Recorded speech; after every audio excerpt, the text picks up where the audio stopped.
Alors, salam alaikum wa rahmatullahi wa barakatuh. Dans cette vidéo-là, on va essayer de comprendre, ou bien de mieux comprendre comment on peut utiliser la méthode de Simpson 1 sur 3. Donc, c'est une méthode qui me permet d'obtenir des valeurs approximatives des intégrales, bon, l'intégrale d'une fonction quelconque. Alors, pour ça, je commence par un petit exemple. Donc, j'ai pris une fonction. On a tracé la courbe de cette fonction-là entre 0 et 5. En bleu, c'est la courbe de la fonction entre 0 et 5. On a calculé son intégrale.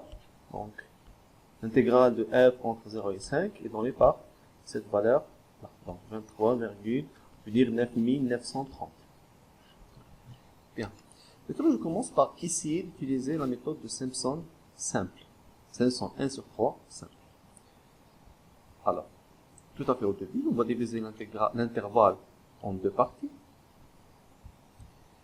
Puis, je dois avoir la valeur de la fonction au point de début, donc le point f de 0 égal à 1.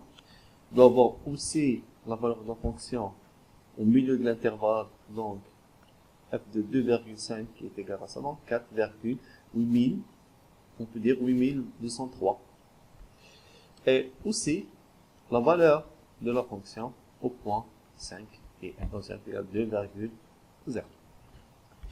Bien. Qu'est-ce qu'on va faire maintenant? Maintenant, je vais utiliser directement la formule de la méthode de Simpson que nous connaissons. L'intégrale de f de x entre 0 et 5, on va l'approximer par cette formule. Donc, h sur 3 fois, donc f de 0, donc f pour la première valeur, ce point-là, plus 4 fois f de 2,5, donc la valeur qui est au milieu, plus f de 5. Sachant ici que h représente cette valeur. Donc, h, c'est la longueur de ces intervalles. Ces intervalles.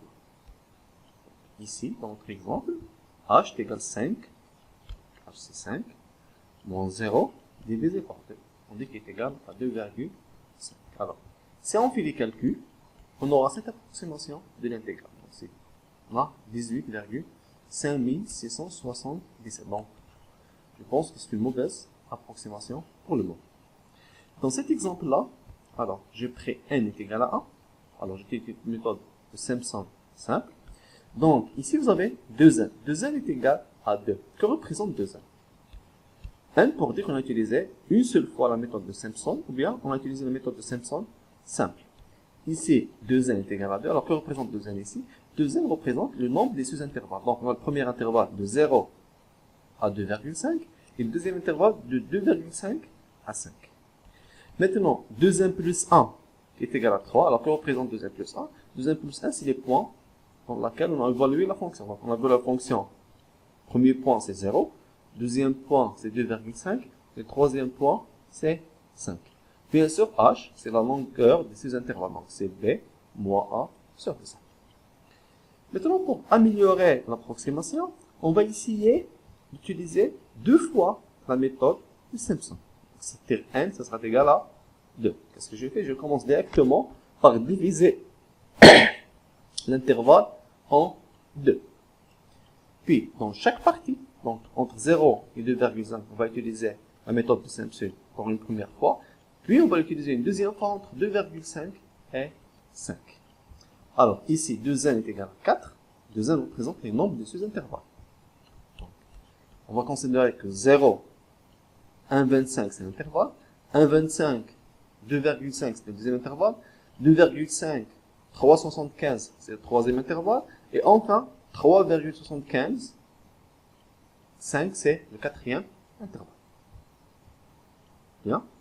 Alors, que représente h? h, c'est la longueur des sous-intervalles. Donc, pour le calculer, la formule est très simple. Donc, c'est b moins a sur 2n est égal à 5 moins 0 sur 1 sur 4. Alors, n'oubliez pas, le b, en général, c'est la fin de l'intervalle.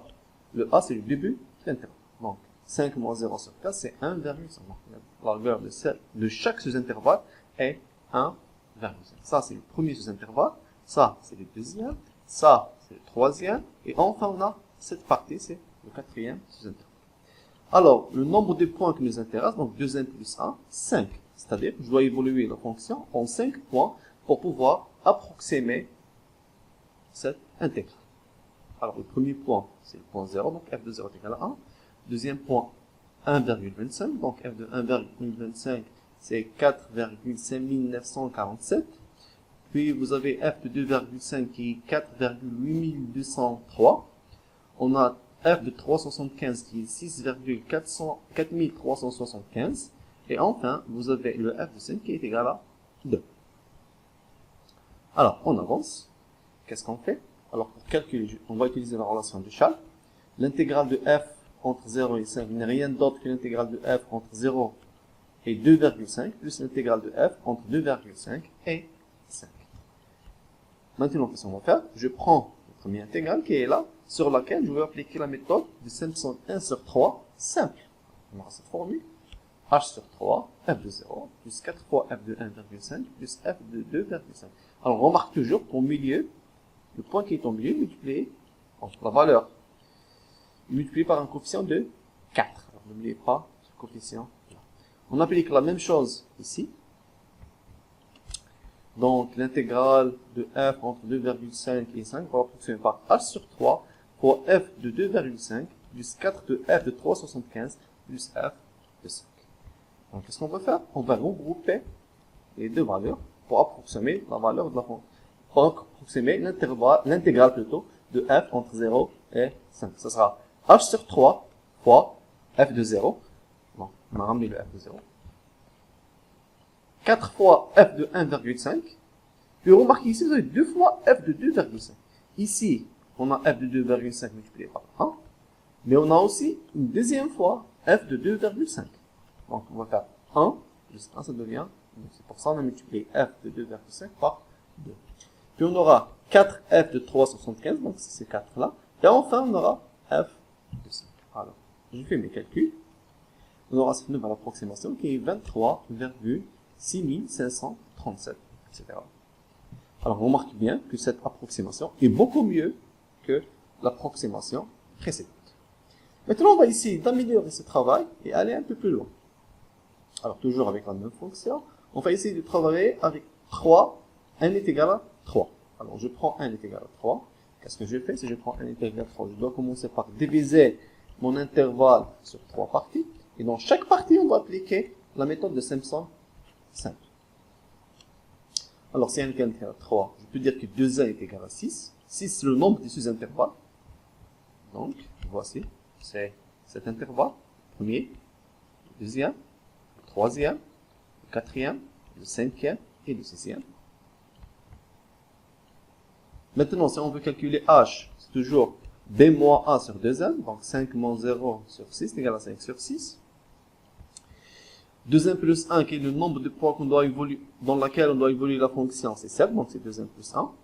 Ces points-là sont le x0 qui est égal à 0, x1 qui est égal à 5 sur 6, x2 qui est 10 sur 6, x3 qui est 15 sur 6, x4 qui est 20 sur 6, x5 qui est 25 sur 6, x6 qui est 30 sur 6 ou bien 5. Et on commence à appliquer le même principe. Utilisons la relation de Charles. L'intégrale de f entre 0 et 5, ce sera l'intégrale de f entre 0 et 10 sur 6, plus l'intégrale de f entre 10 sur 6 et 20 sur 6, plus l'intégrale de f entre 20 sur 6 et 30 sur 6. Et pour chaque sous-intervalle, on va appliquer, sur chaque intervalle, on va appliquer la méthode de Simpson simple. Alors, f de x entre 0 et 10 sur 6, ce sera h sur 3 f de 0, plus 4 fois f de 5 sur 6, plus f de 10 sur 6. Alors, n'oubliez pas, le terme qui est au milieu est toujours multiplié par 4. On avance. Maintenant, la valeur de f entre 10 sur 6 et 20 sur 6 est égale à h sur 3, f de 10 sur 6, plus 4f de 15 sur 6, plus f de 20 sur 6. Le dernier intégral va approximer par h sur 3, f de 20 sur 6, plus 4 fois f de 25 sur 6, plus f de 30 sur 6. Je peux regrouper tout ça dans une seule formule. Et on aura l'intégrale de f entre 0 et 5, ça va approximer par h sur 3. Donc vous avez f de 0, avec un coefficient qui est égal à 1. Donc f de 5 sur 6, le coefficient c'est 4. F de 10 sur 6, donc on a f de 10 sur 6 ici, et ici, donc le coefficient est égal à 2. Ici aussi, donc pour f de 15 sur 6, on a 4. Pour f de 20 sur 6, on va multiplier par 2 parce qu'il a été compté ici et ici. Pour le f de 25 sur 6, c'est bien sûr c'est 4, c'est ce coefficient-là. Et enfin, on aura f de 30 sur 6. Donc, cette approximation va nous donner 23,9260, qui est une valeur proche de notre fonction qu'on va essayer de l'approximer. Bien sûr. Alors, pour les étudiants, vous trouvez une difficulté pour apprendre cette formule. Vous devez faire ce travail, donc utiliser la relation de Chaves une fois, puis regrouper cette formule. Ou bien, vous pouvez utiliser directement la formule finale. Alors, concernant les coefficients de la formule finale. Alors, on commence par 1, 4, 2, 4, 2, 4, 2, ainsi de suite. Et le dernier, ce sera 1. Donc, le premier point et le dernier point, c'est 1. Les autres, c'est 4 puis 2. 4 puis 2, ainsi de suite. On peut dire que pour les termes, bon, si je considère que ça, c'est x0, et ça, c'est x1, ça, c'est x3, et ça, c'est x4. Non, plutôt, ça, c'est x1, ça, c'est x3, et ça, c'est x5. Je peux dire que le coefficient pour f de xi, si i est impair égal à 4, il est égal à 2, c'est i et r. Alors, un petit rappel, dernier rappel. Alors, C1 est égal à 3. Nombre de sous-intervalles, c'est... Donc, n représente le nombre de fois dans lequel on a utilisé la méthode de simple simple. 2n plus 6 de n représente le nombre de sous-intervalles. Le h, la longueur de ces intervalles. Et 2n plus 1, c'est le nombre de points dans lequel on doit évoluer la fonction pour pouvoir approximer son intervalle. Alors, merci pour aujourd'hui. Merci, c'est tout pour aujourd'hui. Et à la prochaine fois, Inch'Allah.